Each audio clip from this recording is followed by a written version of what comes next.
Bonjour et bienvenue dans ce nouveau numéro de Place des Arts. Alors vous le voyez, j'ai déserté le plateau de Mosaïque Cristal pour me rendre à Enchambert dans une maison assez insolite comme vous allez le voir. C'est une collection privée, celle de l'association Winter Memory et on va tout de suite se rendre à l'intérieur. Je vous présente un petit peu le travail de ces bénévoles qui ont fait un boulot vraiment exceptionnel. Alors, je fais mon entrée dans ma maison et je me rends déjà compte qu'il y a pas mal de documents, d'objets qui sont accrochés un peu au mur. La décoration est un peu spéciale et on va tout de suite discuter avec le propriétaire des lieux, Jean-Pierre. Bonjour Jean-Pierre, Bonjour, merci de nous accueillir chez vous. merci pour votre visite. Alors qu'est-ce que c'est que cette maison? Qu'est-ce que c'est que tous ces objets qu'on peut voir au mur? C'est principalement que des objets en fait qui viennent des combats en fait de la région. Principalement du village d'Enchambert. Donc là, dans cette pièce-ci, on va vraiment centraliser tout ce qui est objet, documentation liée à la 44e division, donc la division américaine qui a libéré le village. Donc que vous pouvez voir, hein, il y a diverses photos d'époque. Et comment vous avez rassemblé tous ces documents? Donc c'est énormément de travail d'archives, hein, et après de recherche via Internet et aussi quelques courriers que les familles nous amènent de leur père ou grand-père. Qu'est-ce que vous avez voulu montrer dans cette pièce?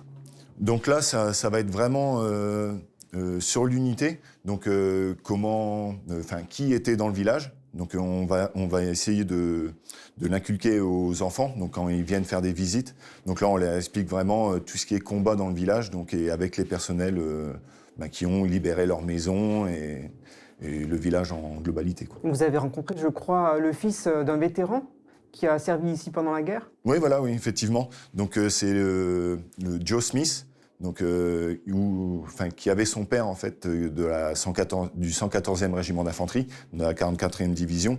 Donc Robert Smith, qu'on pourra voir par la suite en portrait.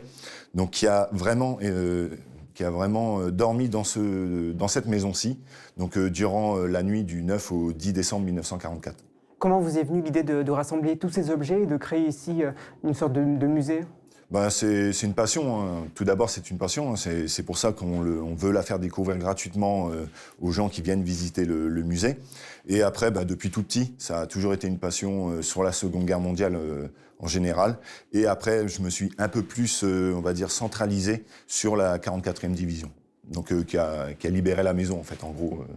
Donc c'est pour ça que je me suis vraiment consacré à cette unité-là. Donc là, on voit des photos, des documents d'époque et puis également une carte qui montre de quelle manière les soldats sont venus libérer le village. Oui, voilà, oui. On a vraiment tenu, en fait, pour la visite, à montrer, soit par une image, en fait, une photo aérienne, donc celle-ci date de septembre 1944, ou après, directement par les croquis, d'époque faits par les Américains.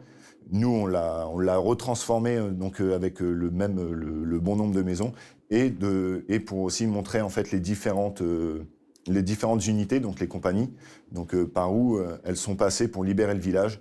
Et ça parle beaucoup plus aux habitants pour ce quartier-ci. Ils connaissent au moins la compagnie qui a libéré leur quartier, quoi. Et la maison dans laquelle on se trouve, elle apparaît où sur ces cartes? Nous, on finit en fait le village. C'était vers la fin des combats, donc du 9 au 10 décembre. Parce que les combats ont commencé le 7 décembre.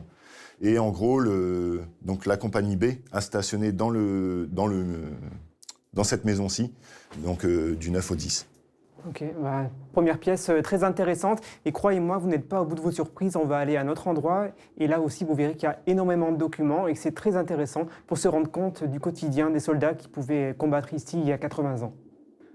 Deuxième pièce de la maison et deuxième interlocuteur. Bonjour John. Bonjour. Qu'est-ce que vous avez voulu montrer dans cette pièce-là? Il y a plein d'objets aussi. Donc cette pièce-là sert surtout au niveau des scolaires, quand on accueille. On va être en collaboration avec le collège de Lemberg. Donc c'est vraiment pour faire de la comparaison de matériel, début du conflit et après à la fin du conflit comme la tenue blanche camouflée américaine. D'accord, il y a aussi une atmosphère, on entend le vent. C'était pour montrer un peu les conditions de vie des soldats. Donc c'était l'un des hivers les plus rudes de l'époque, décembre 44 et janvier 45. Il y a eu justement beaucoup de témoignages où les soldats ont perdu leurs pieds à cause des gerçures, quoi. Là vous avez aussi beaucoup d'objets, d'où ils proviennent? Donc voilà, sur cette pièce-là, on a à peu près une vingtaine de pourcents, donc ça vient des vides-greniers en Allemagne, en Moselle et en Alsace. Et après, ça vient de notre collection personnelle que j'ai accumulée au fur des années. Donc ce sont des objets qui ont appartenu aux soldats? Oui, c'est ça, oui. D'accord, et qu'est-ce qu'on retrouve un peu? Donc là, moi j'ai une pièce que j'attache particulièrement, que j'ai trouvée donc, au vide-grenier autour d'Aguenau. Donc c'est deux cadres de soldats allemands. Donc vous avez aussi les actes de décès qui vont avec. Et en fait, il se trouve que c'est deux frères qui sont morts à une semaine d'intervalle. En fait. Donc vous avez pu le constater, hein, beaucoup d'objets, beaucoup de vitrines, plein de choses que les gens qui visitent cette collection privée sont amenés à découvrir, avec bien sûr les explications qui vont avec. On va faire une petite pause dans cette visite et on va s'intéresser aux idées de sortie du week-end.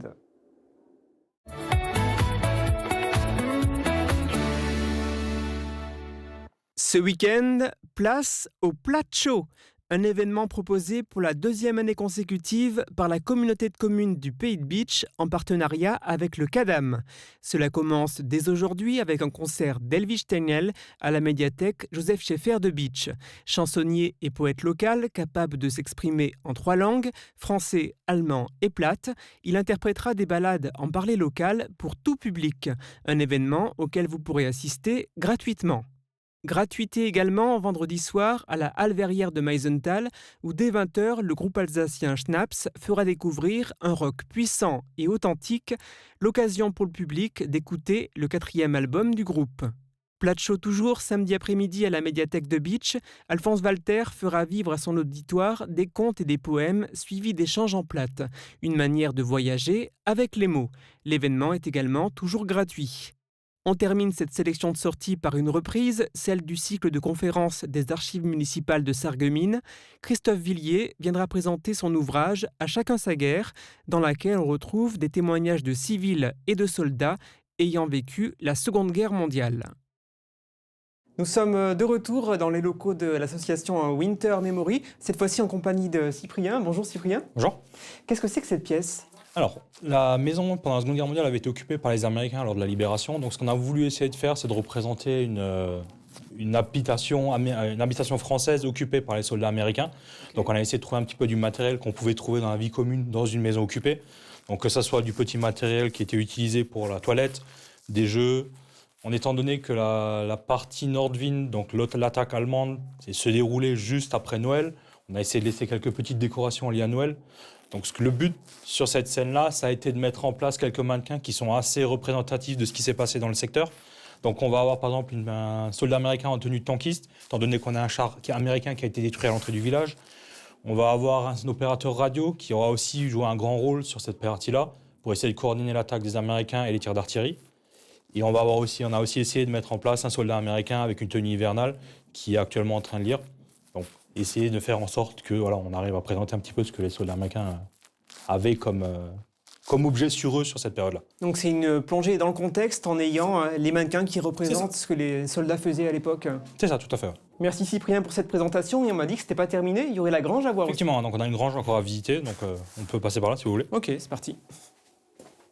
Ah, effectivement, la visite continue. Je suis dans la grange, cette fois-ci en compagnie de Jackie. Bonjour Jackie. Bonjour. Qu'est-ce qu'on a là ? Il s'est passé quoi là ?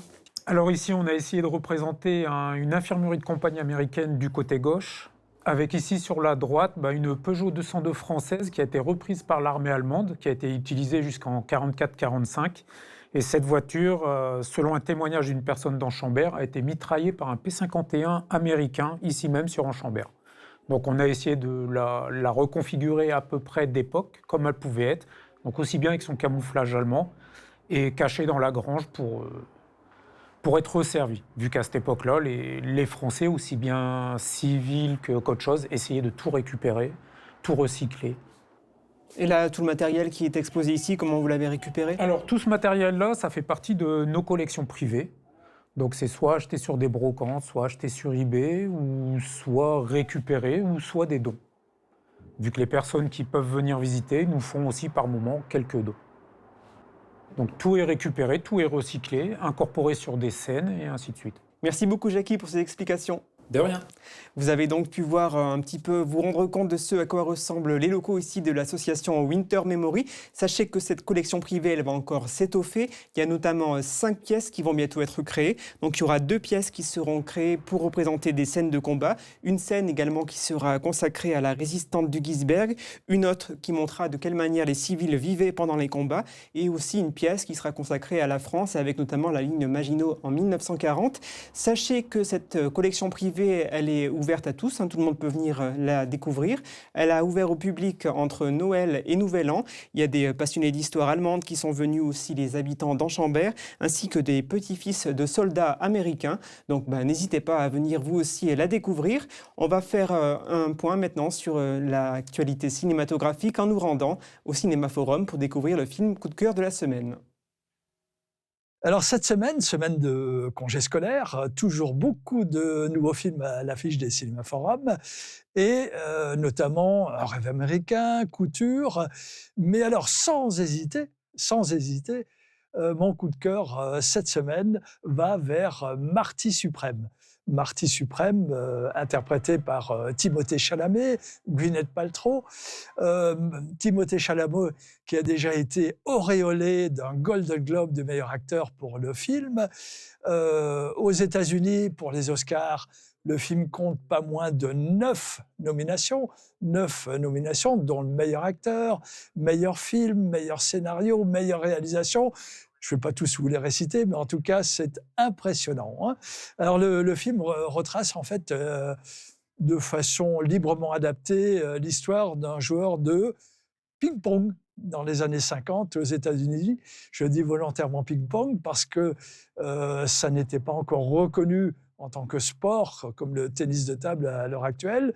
Et ce joueur, d'une ambition démesurée, veut se projeter comme champion du monde dans cette nouvelle discipline qui manque encore de reconnaissance aux États-Unis. Le film est mené tambour battant, interprété par Timothée Chalamet de façon exceptionnelle. Alors, vous l'avez compris, c'est vraiment le film à voir cette semaine. Précipitez-vous dans nos salles et à très bientôt.